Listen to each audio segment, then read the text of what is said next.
position that we need to take full shelter of the Supreme Lord, to give us protection from the onslaught of these material desires and the ignorance born out of materialistic life.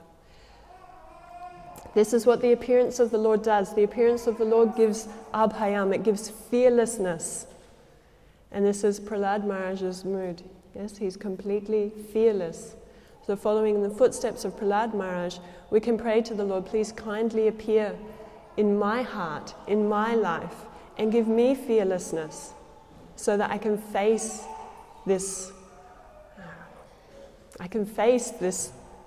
tumult of materialistic life, of material desires. And as Srila Prabhupada says, Hiranyakashipu, he is the perfect representation of materialistic life, of this demonic mentality that Krishna describes so perfectly in the Bhagavad Gita, in the 16th chapter.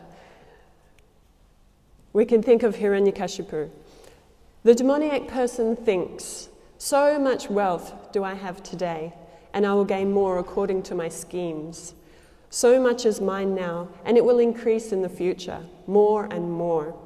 He is my enemy, and I have killed him, and my other enemies will also be killed.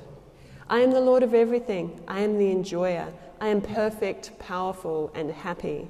I am the richest man, surrounded by aristocratic relatives.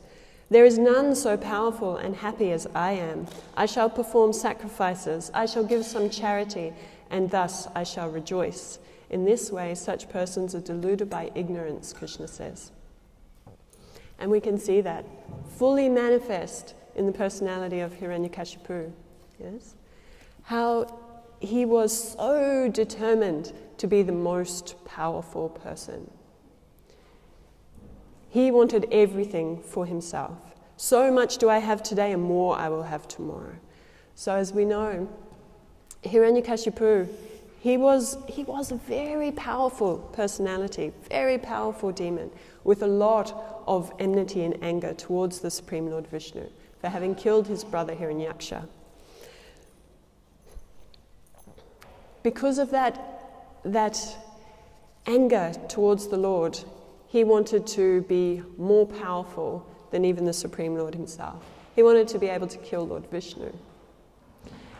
So Hiranyakashipu, he performed severe austerities with this goal in mind to become immortal, to become the most powerful of all. So we can see, as Prabhupada says, the perfect representation of materialistic life.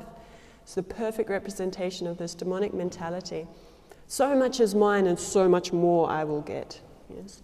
So Hiranyakashipu, he was performing great austerities. So great were his austerities that he was able to maintain his life force within just a skeleton.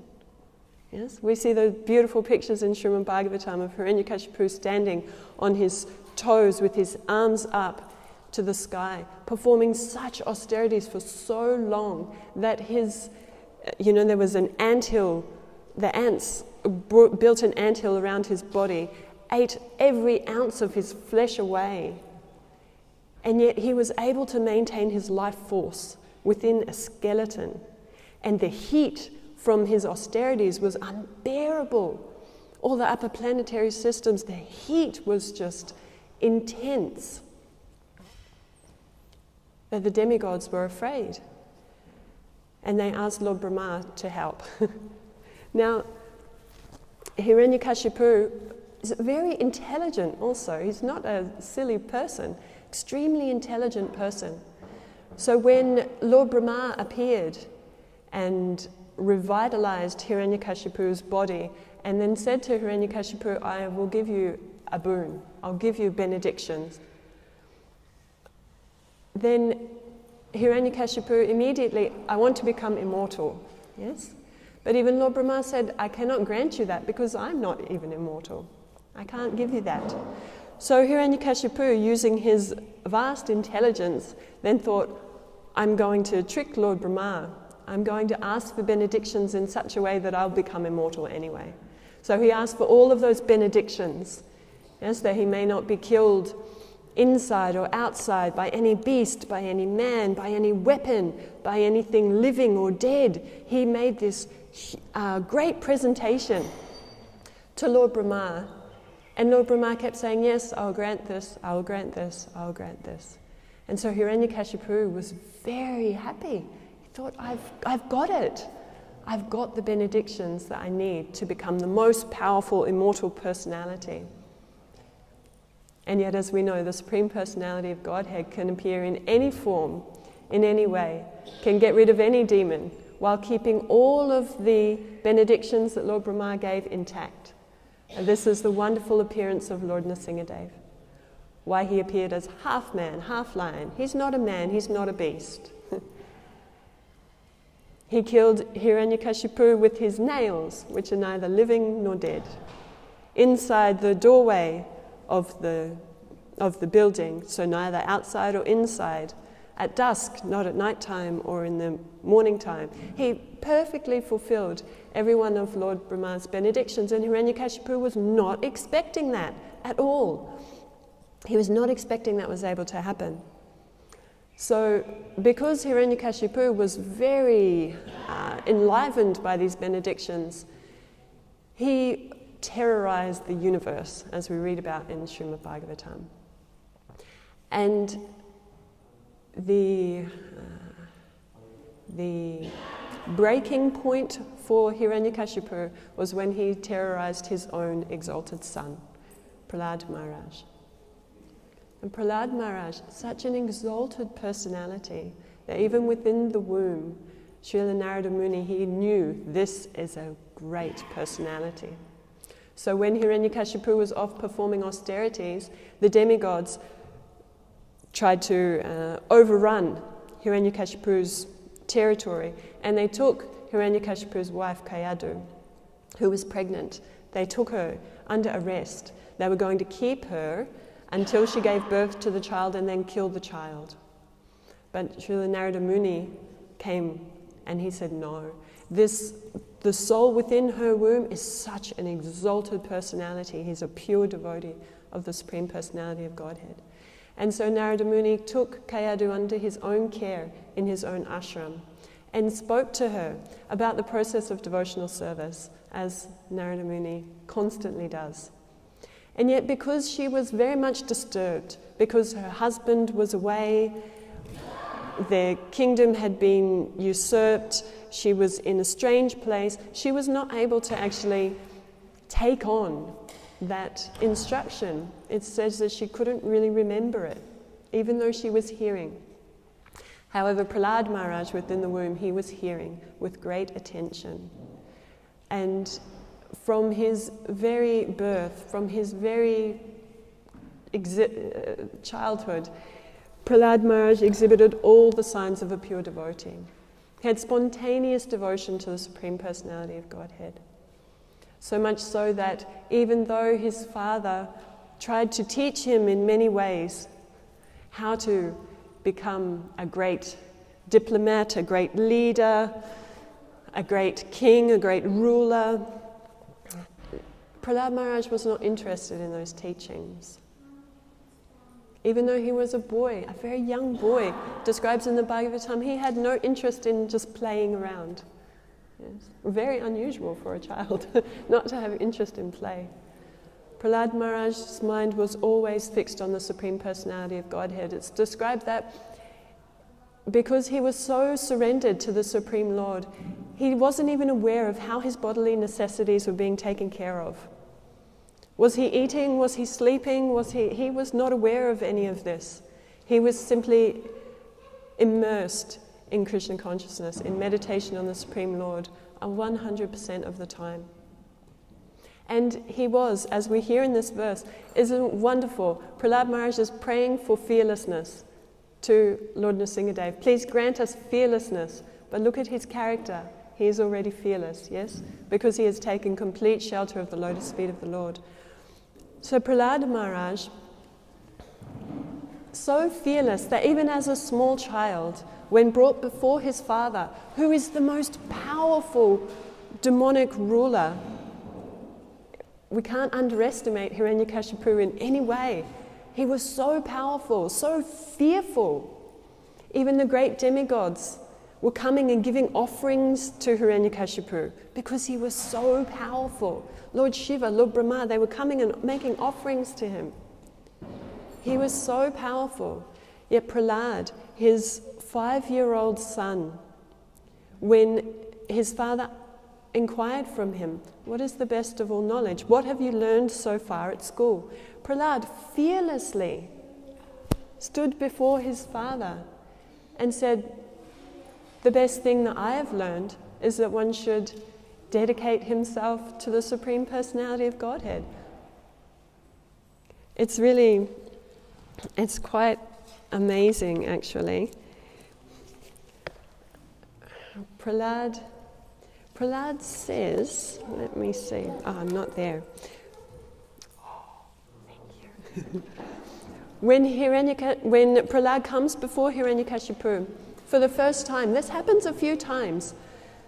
So Prahlad Maharaj says to Hiranyakashipu that one should worship the Supreme Lord. And he said specifically one should be meditating on Vrindavan at all times.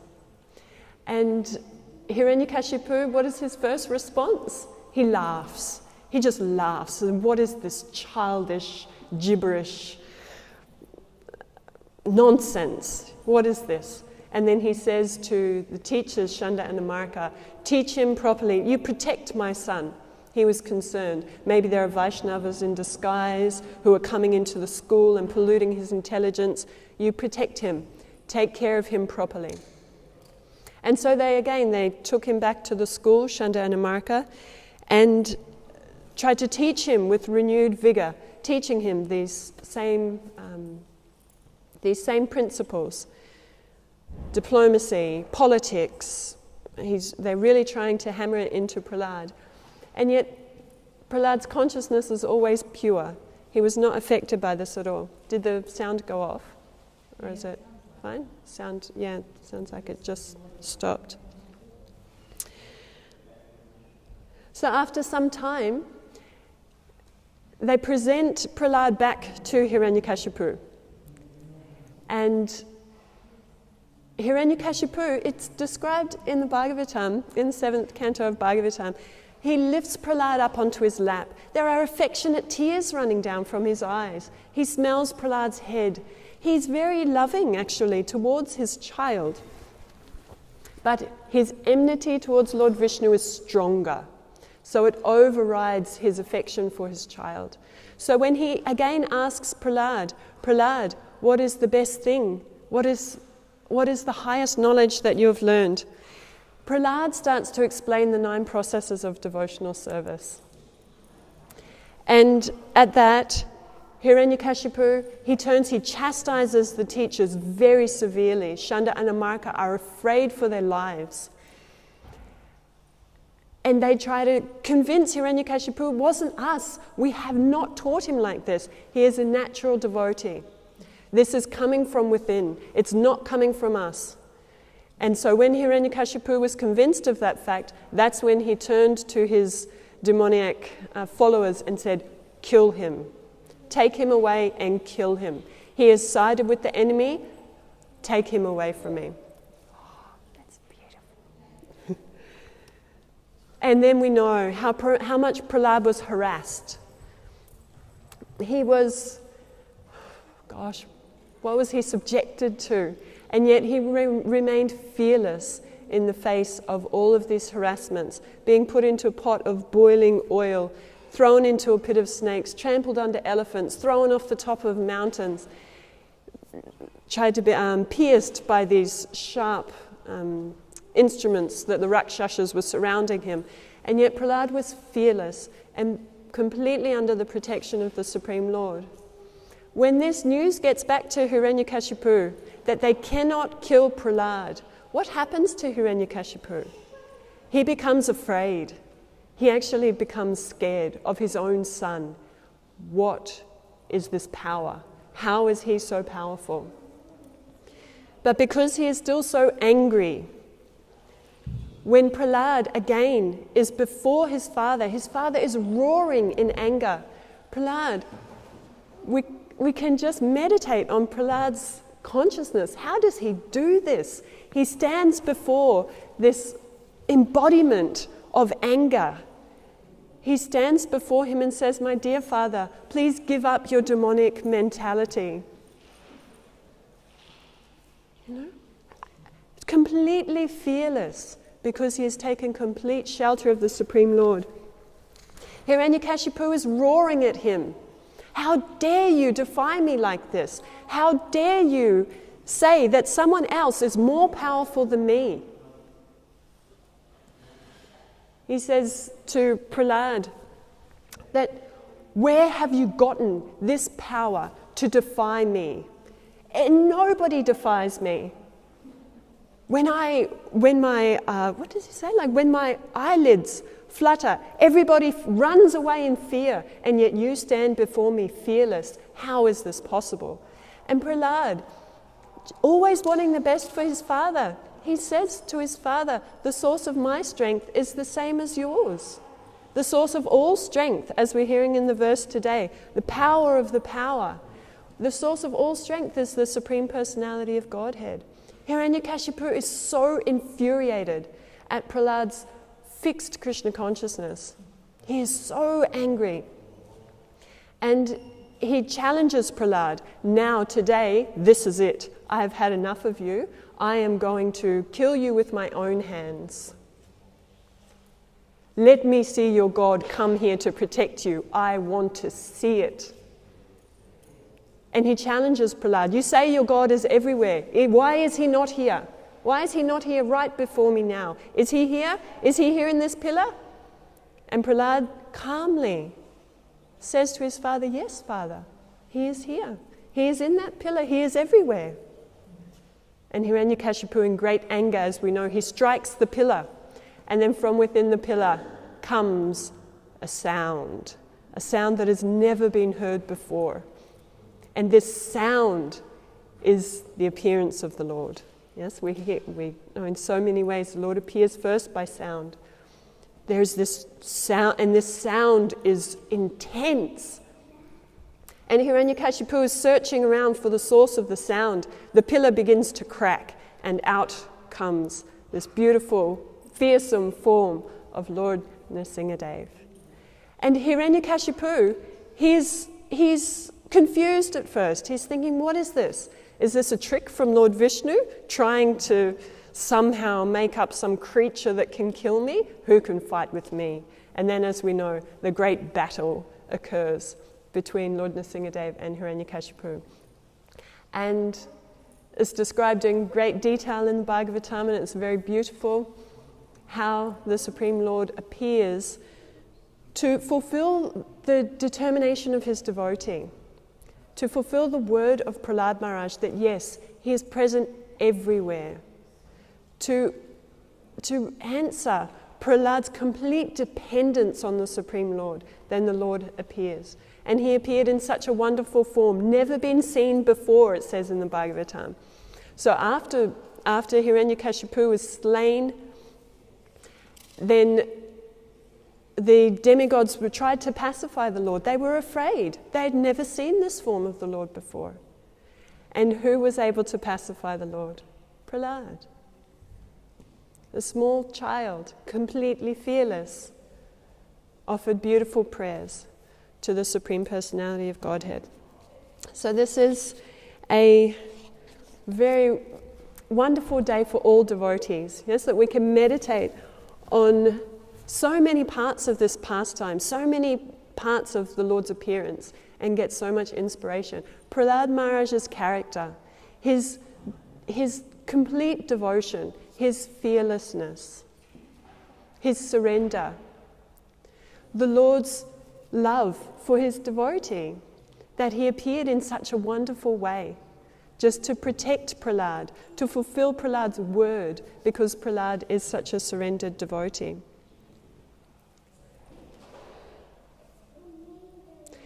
So after the Lord has killed Hiranyakashipu, we know what Prahlad does. Do we remember from the Bhagavatam what Prahlad does? He offers very beautiful prayers, and he prays to the Lord to forgive his father. when we look at the character of a devotee, this is something, for me, is very inconceivable. Okay, this person has tried to kill you in so many ways, has made so much difficulty for you, and yet you, with a pure heart, are able to pray for their deliverance. This is the mood of a Vaishnava. And Prahlad Maharaj, he teaches through his beautiful prayers in the 7th canto, the real mood of a Vaishnava, the mood of a devotee. That, my Lord, I don't want to see anyone else suffering. I don't want to go back to Godhead alone, he says, leaving aside everyone else. I don't want that. I want everyone to be delivered. This is the mood of a devotee. And in this verse today, Prahlad Maharaj, again, such a beautiful prayer. He prays to the Lord for specific things. He prays that the Lord will manifest in his heart, that the Lord will manifest in our hearts and vanquish our material desires. Yes. So today when we're meditating on this pastime, when we're keeping it in our mind today, we're seeing Hiranyakashipu and the way he treated Prahlad. Let's see that our material desires treat us in the same way. They harass us. Our attachments in the material world are like Hiranyakashipu, harassing us. We need the appearance of the Lord to drive these away and to drive away the ignorance that's born of contact with the material world. So Prahlad prays for these things: vanquish material desires, drive away ignorance, and please give me your mercy so that I may become fearless. In the struggle for material existence, grant me mercy so that I can become fearless. So that's the specific prayer of Prahlad Maharaj in this verse today.